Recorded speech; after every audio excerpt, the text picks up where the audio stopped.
there was a time in my life where I would become easily offended and I'd be ready to fight. Like that was, and it was, I feel like that came from a place of one, learned behaviors, two, pride. It's like, I'm not about to let you talk to me any type of way or treat me any type of way. I need to let you know that, I'm not the one or the two, and you need to know that. Or the three. Okay.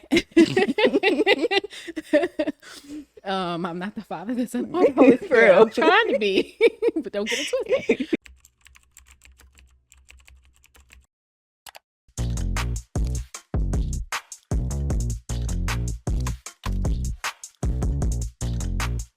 Welcome back to the Christ Culture Podcast. I'm Calvin. I am Erica. And today we are joined by a very, very, very, very, very special guest.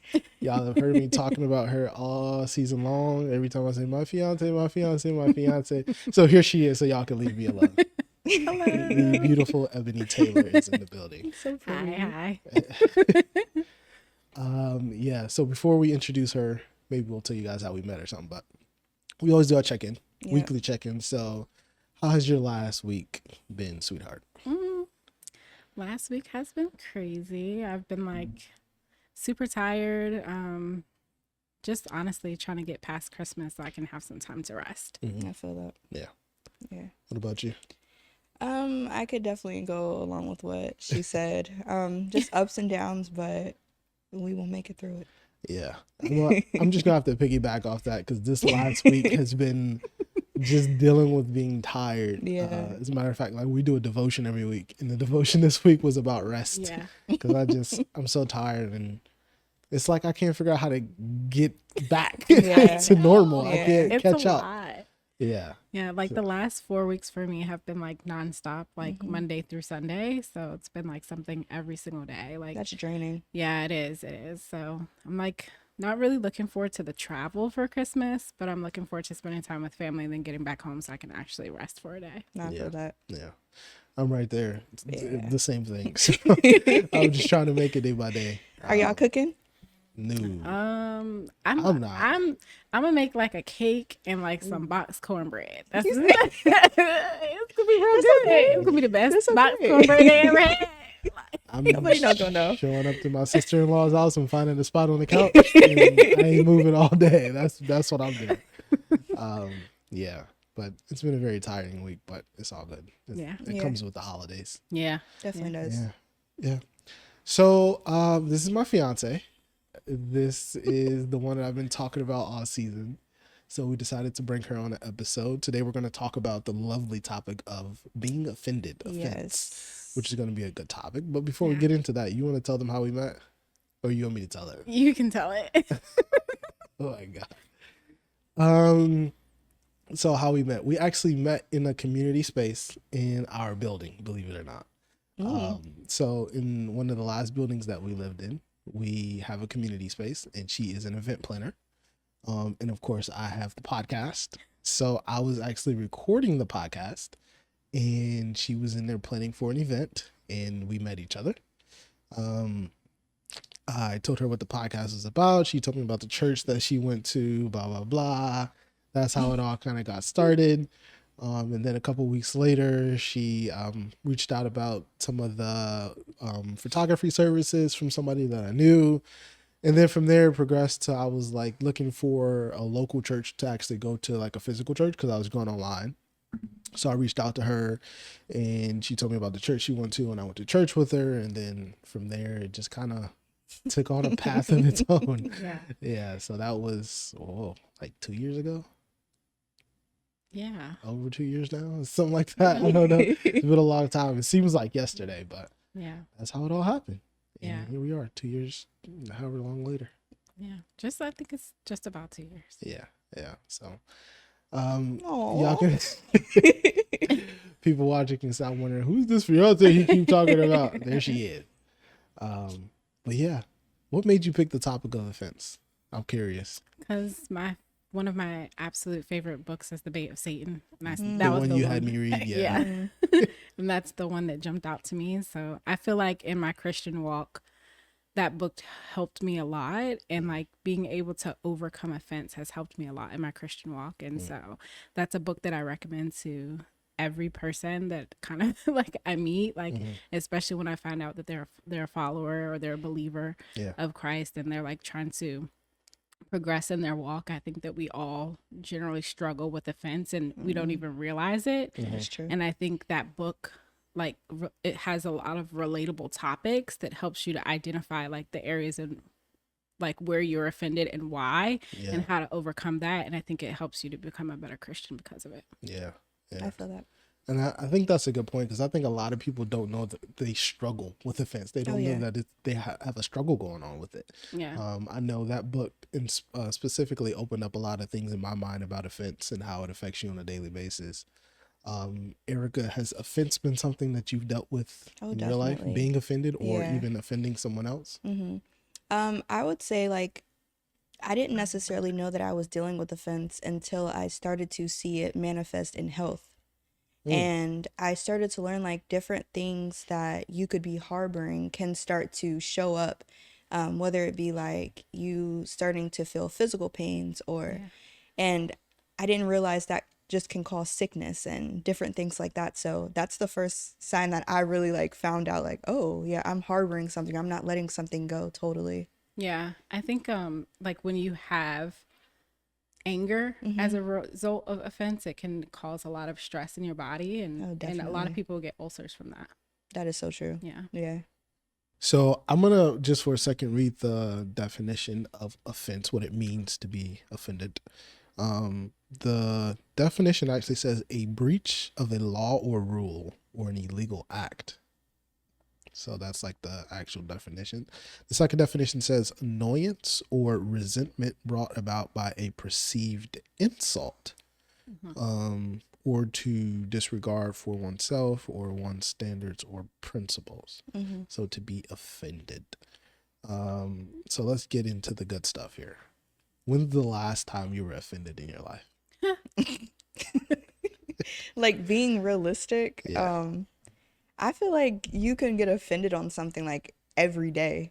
Like if somebody cuts you off, offense. Like you're really ready to, I mean, that happens on a daily basis. Yeah. So do you think offense is a choice? I do. You do? Yeah. Yeah. For sure. Yeah. So when's the last time you were offended? I can't answer that. You can't answer that. Why? You pleading the fifth? I'm pleading the fifth. Like, yeah. Was it today? Probably. It was today, guys. Probably. Last time I was offended, let's see. Today. This morning. I was actually offended by an email that I got this morning, and I woke up on the wrong side of the bed. Let's just say that I was offended by that. Yeah, but the thought that offense is a choice, I wanted to dive into that for a second. Yeah. What makes you say that? I feel like, for one, offense is inevitable. Like it's going to happen. But I think the choice is like you have the choice of labeling something as offense. You have the choice of taking it on and carrying that burden or not. So I don't necessarily, I guess I wouldn't say like the actual act of offense is a choice because that's someone else, right? But the things that you allow to affect you, you do have a choice in that. I agree with that. Yeah. Would you agree? For sure. Yeah. Like she was saying, you can choose whether or not you're going to keep on holding on to it or just let it go. But you're going to have situations in your life that it's just you can't get around. So, I mean, it's just up to you. Are you going to basically just be petty about something or you can just continue on with your day? Yes, petty Betty all day. Seriously.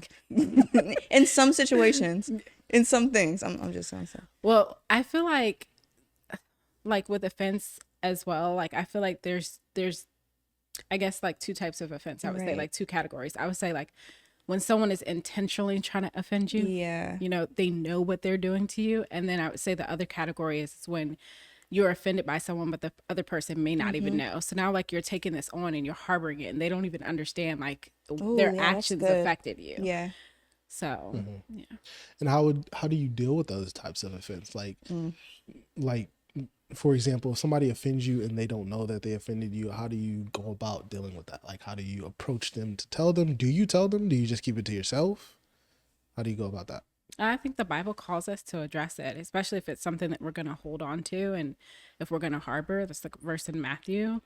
And so I think I think especially in like Christian relationship and Christian friendship, I think it's important that if there's an offense that has occurred, that you address that, because if the person doesn't know the types of things that affect you, then it'll continue and you'll continue to harbor that, and that will eventually affect the relationship that you have. And then the person's going to be like, well, why didn't you tell me that like a year ago when I did this? I had no idea that even affected you, and that wasn't my intent. But if the person understands, even if it's their intent or not, like how it affects you, I think that they can make a choice of how to operate with you. Yeah. Especially if they care about you and they love you. No, that's true. Yeah. That's true. How do you deal with it? The second part, like unknowingly, I think that you should take an adult route and go and ask that person, like she was saying, like, can you explain to me why this took place? Yeah.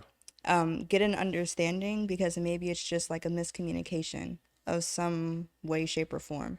The second part, I'm still out to lunch on that one, because if somebody is like purposely trying to do something, if somebody's purposely trying to offend me, you can either choose, like, are you gonna spaz on this person, or you can just be quiet and not say anything and just take the higher route.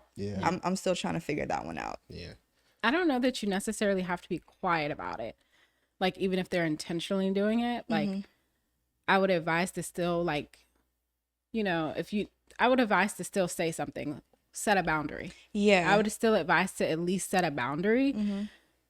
Just don't retaliate. And I think that you don't have to retaliate, you don't have to argue, but I think setting a boundary is definitely important. I definitely agree with that. And I think God, we offend God every day, right? And God continues to, like, love us, give us grace, give us mercy. So I think as Christians, we have a responsibility to approach people in a loving, graceful, merciful manner. Right. And I think sometimes that can be very difficult, especially when the person is doing it intentionally. Like you want to go 0 to 100, but you have to remember, like, okay, does God go 0 to 100 on me? No. Like, how am I going to respond to this person in a way that speaks, that witnesses to my walk and my relationship with God? Yeah, I agree with that.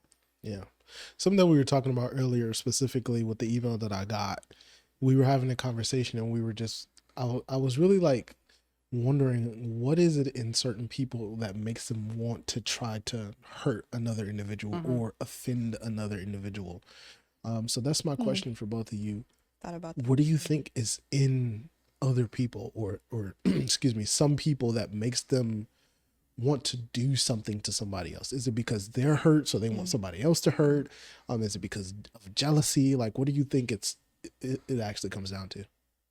I think a lot of that has to do with their own personal traumas that they haven't healed from. I think trauma, insecurities, and I think their own offense. So, like, they're offended, so now they want to do something to, like, hurt you, instead of coming to you in the loving, graceful, merciful way and having a conversation about it. Instead, they're going to retaliate and they're going to lash out.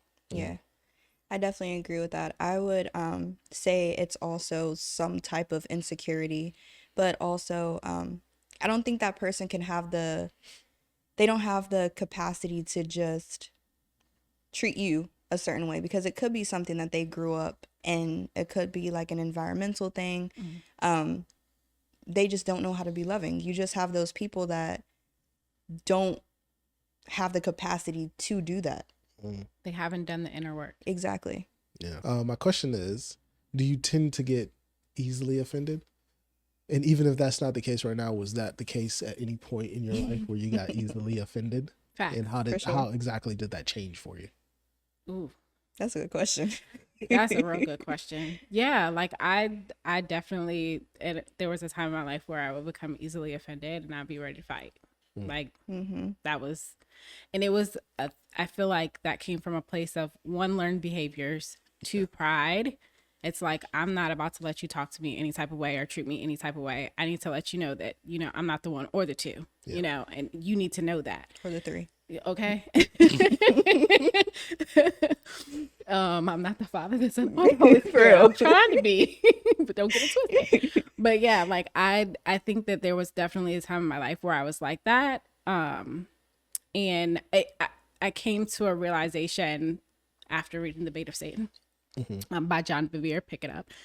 I after reading that book, I came to realize like why I was that way, and I was just like, wow, like I really had to reconcile the fact that the way that I actually feel inside does not match my outer actions. Yeah.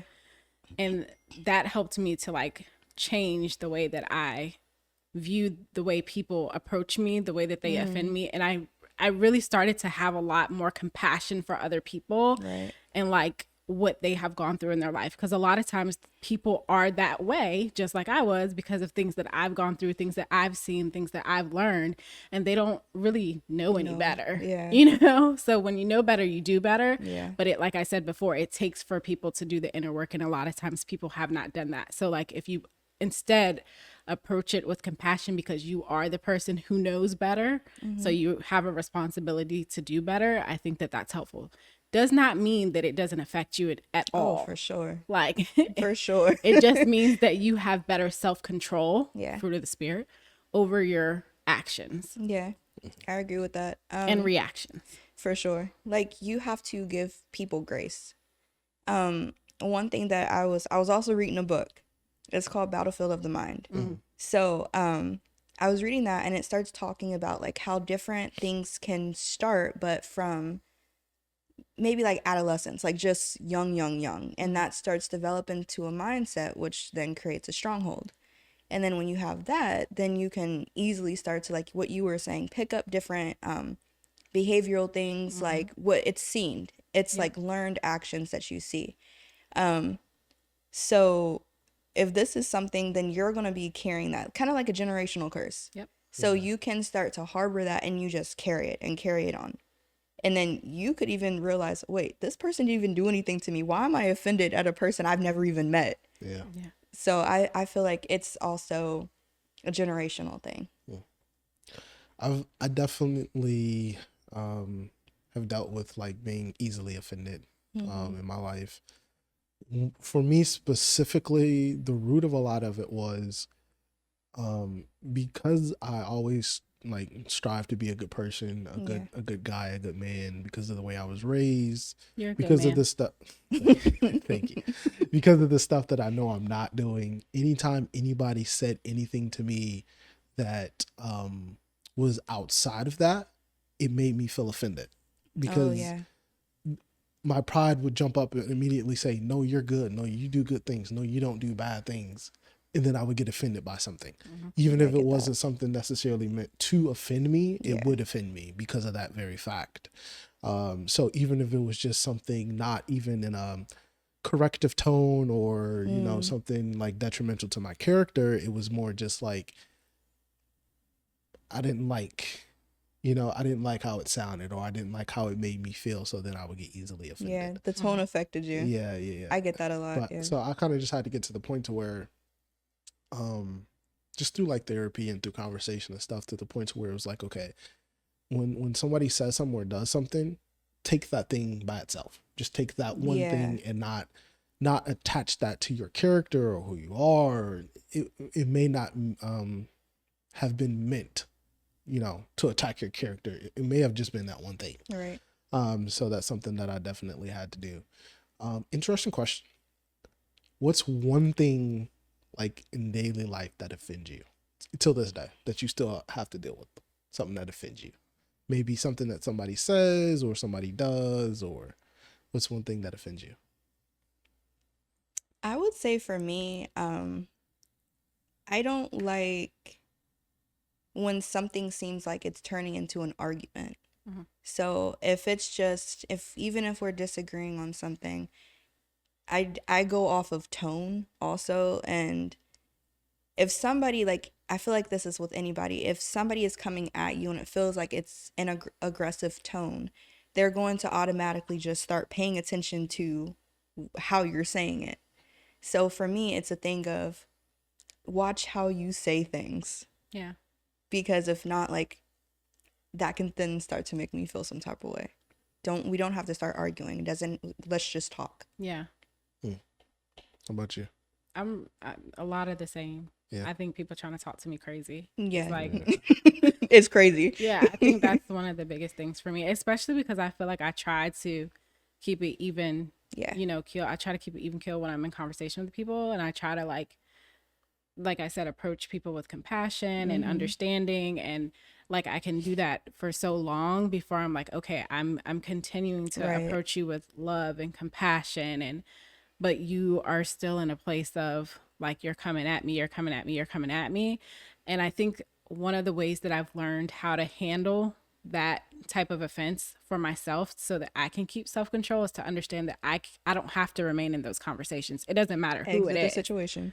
It doesn't matter who it is. Like, I Exactly. don't have to stay in this conversation. So when I Yeah. feel myself about to get there, again, it goes back to I have a choice. I can choose to be offended. I can choose to stay here and allow the offense to come upon me and take it on and carry it.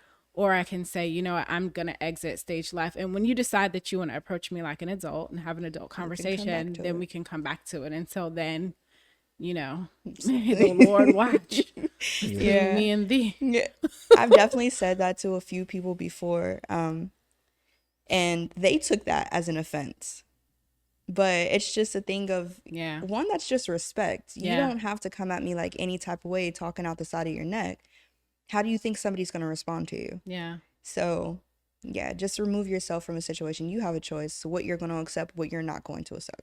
Yeah, I think that's that piece of it, of what you just said, is Yeah. the biggest part of the offense for me. I say this to you all the time, babe. Like I don't like the fact that people talk to me any type of way and they think that I'm It's- supposed to accept that. Yeah, no. Like, just because I'm a Christian and just because I keep an even kill manner, just because I'm not going to cuss you out Right. anymore, like, just because I'm not going to do those things doesn't mean that you have the right to approach me any type of way. That feel is that. offensive to me. Yeah, Yeah. I feel that. What about you? One thing that offends me. I don't like when people assume that I don't know something. Oh, yeah, I get that. I get easily offended by that, and that's something that I'm Definitely get working that. on. But don't just start talking to me as if I am incompetent or like I don't know something about a certain topic unless you've talked to me, or unless unless you know me well enough to know that I don't know that for a fact. I find that offensive, but that's like one of the things that I'm working on. Like, try not to be easily offended in that category. Obviously, a big part of being offended is the aftermath of the offense. So let's talk about that. What happens after you've been offended? What are the next steps? What do you do? How do you move forward? What comes after that? I think long and hard about how petty no, I'm just kidding. I'm just kidding. I'm just kidding. I think forgiveness is important.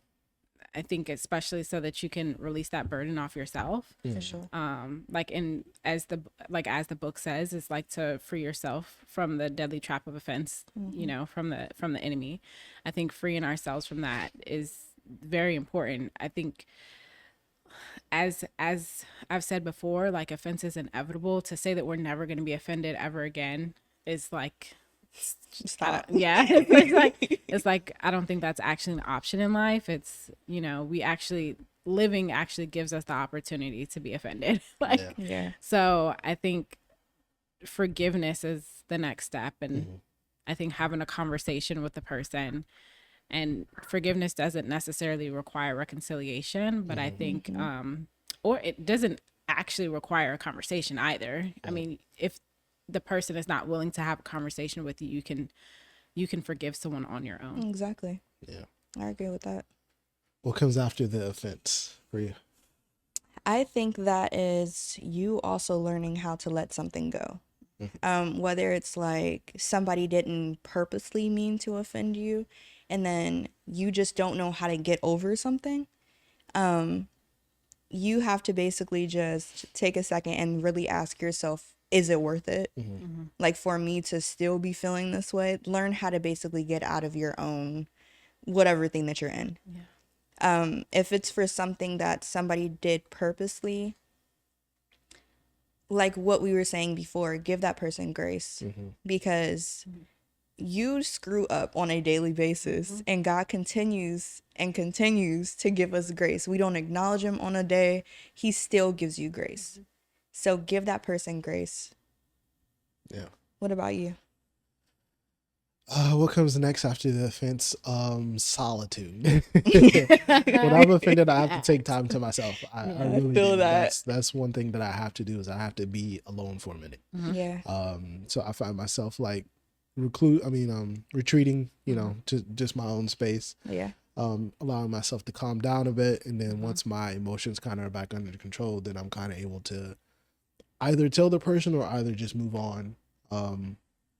So that's definitely what comes next for me, is some alone time.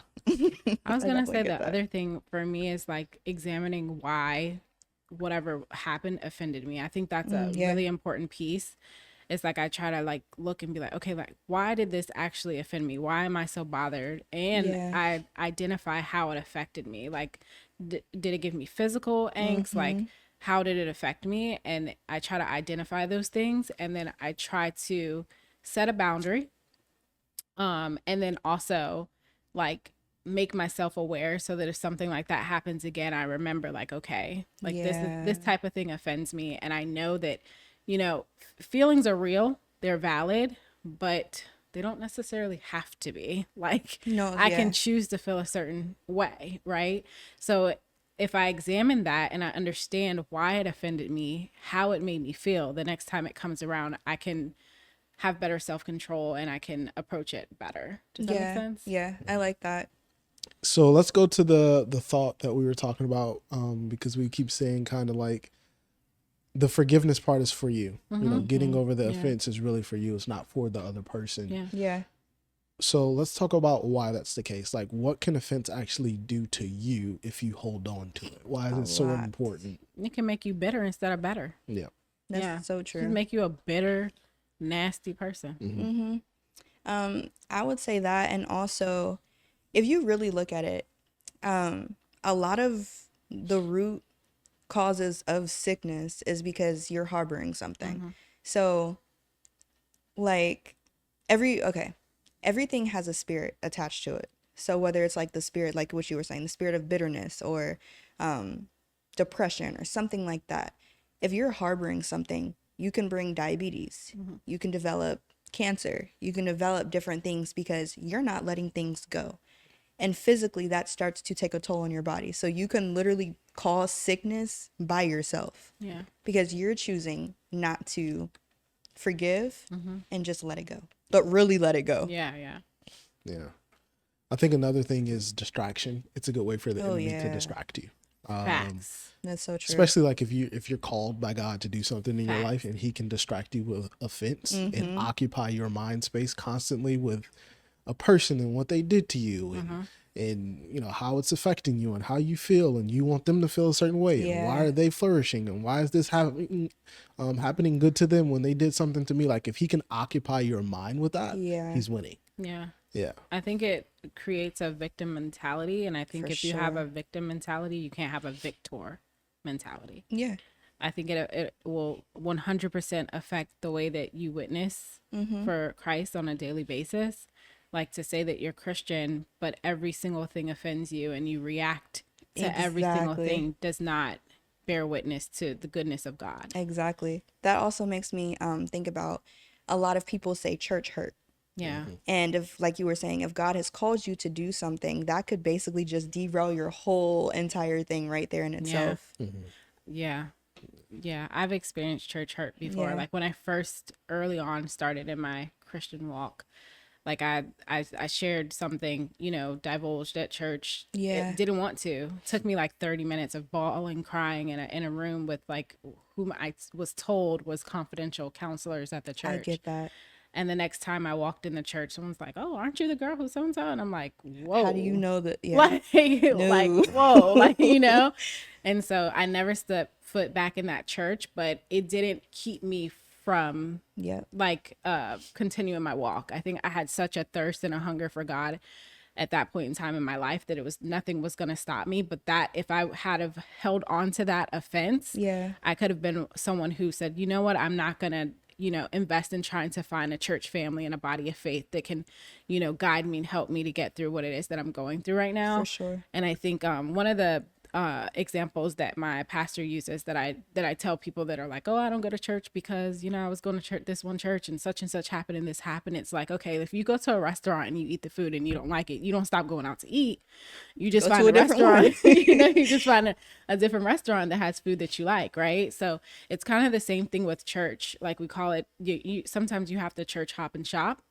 Oh yeah. Until you find the place where God is speaking to you. Exactly. And the place where God is calling you and planting you. And I think it's so important for people that have had church hurt, one, not to invalidate their feelings and what they may have gone through and the trauma they may have experienced there, but also to like encourage them, and invite them to come to, a different church and have a different experience. Yeah, because every church is not the same. Yeah. Yeah. That just made me kind of think of a thought as you were talking about how the enemy could possibly target you with offense in an area where he know you're going to have abundance later in your life. Oh yeah, because for if sure. he can target you in that area and then you become offended and you stay away from those things, you're never going to experience what God has for you in that area. Yeah, for sure. So, for example, with the church, if you would have decided that you were so offended and you were never going to go to church again, you would have never found the church family that you have now. Yeah. So I think it's a good thing for people to examine the areas in their life where they are offended and say, hey, is the enemy actually trying to attack me in this area? Like, is he trying to keep me from something else better in this area? Whether that be a relationship or whatever. You could be harping offense towards a man, decide you're not going to date any more men. Exactly. Yeah. God has a great man somewhere for you, but so any area of your life, I think that's really good what you said. Like just the enemy can kind of attack you in that area. Yeah. I had a thought. I lost it. I'm trying to find it. Me and you both. They just floating up there somewhere. It was something you said. The enemy can be keeping you from something, but also I think that offense can sometimes be an area where God is calling us to. So those things that offend us, like for instance, social justice, right? Like, there's a lot of things that happen in our everyday lives that, we see that's prevalent in our communities that like are offensive, and some of those things you can become so angered that it becomes fuel for you to actually take action and do something about it. I agree with that. So I think if you don't know how to manage your emotions around offense, you may miss your calling. Oh, that's good. Yeah. How do you manage when a family member offends you?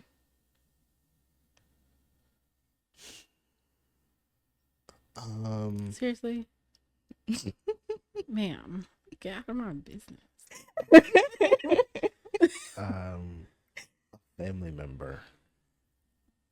I think for me personally, what I've learned to do is set boundaries with people.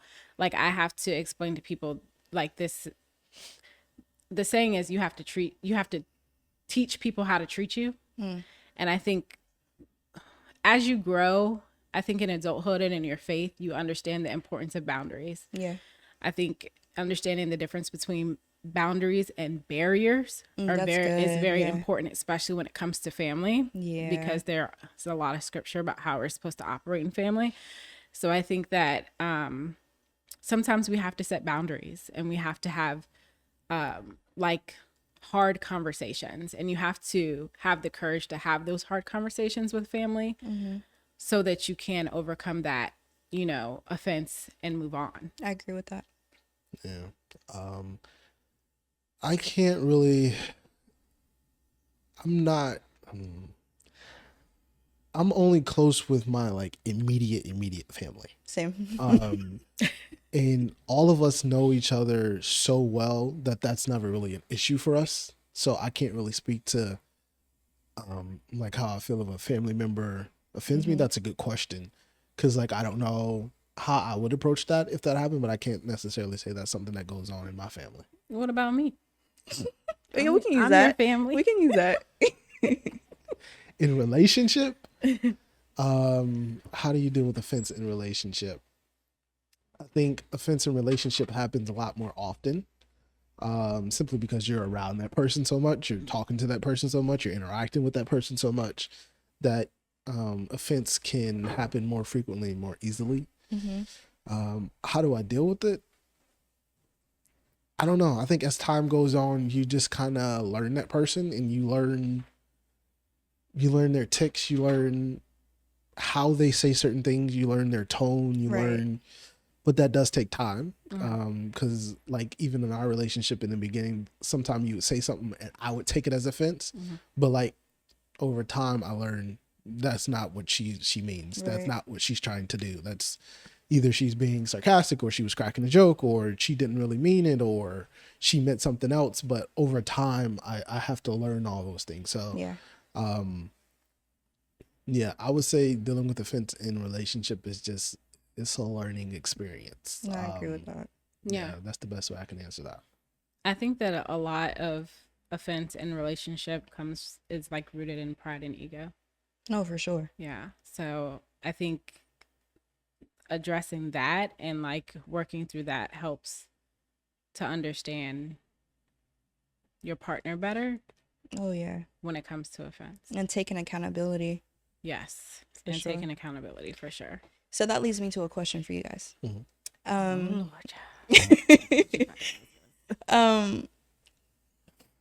Can you decipher the difference between you putting up a barrier, like you were saying, or a boundary? Yeah. So how would you explain the difference? A barrier is I cut you off and I never talk to you again ever in life. Oh, that was deep. Yeah, that's a barrier. I felt that was personal. Yeah. What happened? Yeah, that's a barrier. I think a boundary is more so I'm open to having a conversation, like we were saying earlier, like when you're willing and able to come to me as an adult, like in a calm tone. I think that's a boundary. Like for me, my biggest boundary, like with family, if that's what you're asking, like my biggest boundary with family is like being able to have calm conversation. Like, I can't do this. I don't want to do screaming, no swearing, none of that. Like we can just talk through it and be done. Like, and we may not necessarily agree when it comes to the end of it, but if we at least come to an understanding of each other and how we feel, I think that's what's the most important part of it, not necessarily agreeing on the matter. Yeah. I don't know. I think maybe for me a barrier is just kind of it's like a wall that I put up. Like if you run into that wall, there's nothing beyond that point. Like there's not going to be any conversations. There's not going to be any flexibility on my part. None of that. For sure. Boundaries. I think boundaries are, at least in my experience, fluid sometimes. Yeah. Just depending on who you're dealing with or what the situation is or what happened. Boundary lines can kind of be moved, so they're not permanent, I guess is what I'm trying to say. I agree. Yeah, that's how I would describe it. Boundaries versus barriers. Like one of the things that I learned in church is like barriers don't allow anything to get in or out. So when you put up a barrier, you also don't allow the goodness of God that's within you to flow out. Yeah. And you don't allow anything from the outside to come in. So I think more so having boundaries it's important to have boundaries, right? Because it just is. It's very good. It's important to have boundaries because it is like our mental health, right? Like it's important to have those boundaries, but like barriers, I think it's important to like, I think as we mature as human beings, we understand the difference and we start to value like family members and friends and stuff a lot more, to where we're more willing to like have conversations rather than to just cut people off. Yeah. Is there ever a point in time where it's okay to be offended about something? Yes. I mean, the first thing that comes to my mind is social justice matters. Those are, you know, that's always going to be offensive. And I think I think it's okay to be offended. I think it's more so about how you react to that offense. That's the most important thing. It's not necessarily like, oh, let's walk around life and like try not to be offended all the time. Some things are going to offend us. I think what the most important thing is like, how do you react to that offense? How do you allow that offense to fuel you? Do you act in anger, or do you take that offense and you act out of a place of love and compassion and a way that witnesses to the goodness of God in your life? Yeah. Subjects on the spot. So we're going to give you 60 seconds and a random topic, and you have to do a little sermon on it. You get no time to think about it. So do I have to go first? You want to go first? No. Let's make her go first. No. You want to go first? You want me to go first? I'll go first. Okay. Let me pull up a timer. Better not throw aliens. I should have did aliens in the last one. Where's the timer? Okay, there's the timer. Let's see. Your topic is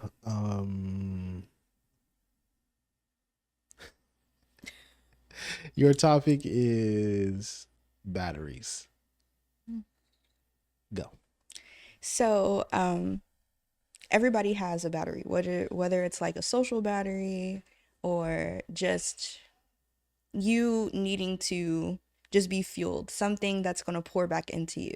So God is the one that's going to charge our battery. So if we're just staying unplugged and we're just not confiding in him, we're looking for satisfaction and other things, trying to plug in a battery to a source that's basically not even adequate to the battery that is you're supposed to be connected to, you're going to die. So if you die, then basically you're just running out of power. You can't pour into anything else. You can't fuel anybody else. So when you are on your walk, you have to make sure that you are being charged by the correct plug for that battery. So you'll be able to pour back into people's life. Amen. Amen. Okay. You want to go second or last? I can go second. Okay. You was preparing yourself. No, I just like, I need to get within the spirit. You got a topic? Timer? Yeah, I See got how you. I'm gonna take it to the not front. a topic. Oh, okay. Okay.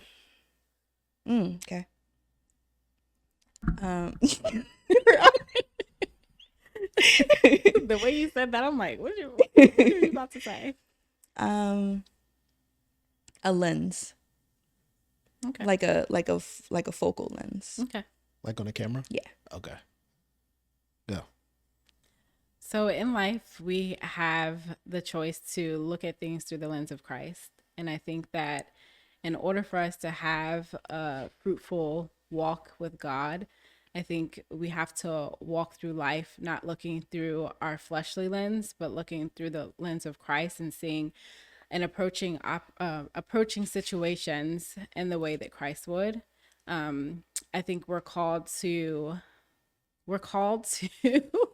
to focus our minds and our hearts in a way that aligns with God. And when we approach things through the lens of Christ, we're able to lean on the fruits of the Spirit that allow us to witness to others, and also allow us to have a clean heart. Sometimes those lenses can become dirty, and we have to take the time to like clean them off so that we can see through Christ again. And when we do that, we can do it through prayer, through journaling, and through spending time in worship. That was good. Thank you for being on today's episode. Thank you for having me. Yeah, Yes. we'll have you back on in the future, of course. For sure. But as always, like, comment, and subscribe on everything. Make sure you follow us on all the platforms, and leave some comments. Let us know what you want us to talk about in the future. But if there's nothing else, then we will see you guys next week. Same time, same place. Peace.